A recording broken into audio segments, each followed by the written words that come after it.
This week I was delighted to see a 17-year-old man who was celebrating for his dad. He was so proud of his dad.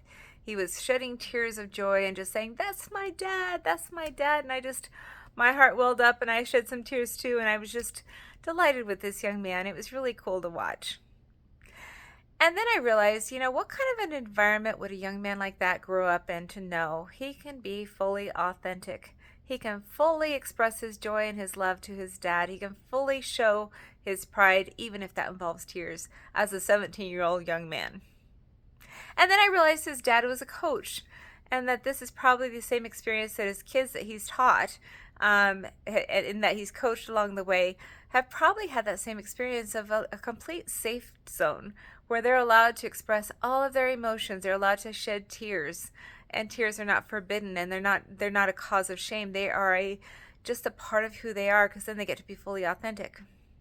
And then I noticed the parts of the culture who began to denigrate this young man because he was so authentic. And I thought, how sad that is. How sad that is. How did they think? How did they learn that shedding tears was shameful? How'd they learn that?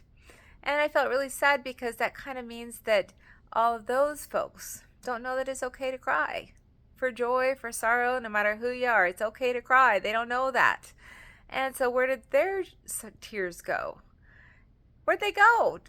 And then I realized they probably went in their body, and they became a little bit of anger, and they became some hostility towards their vulnerable neighbors, and they lost some empathy along the way. And there's a lot of other things that happen to us when we shut down and we just can't tolerate tears.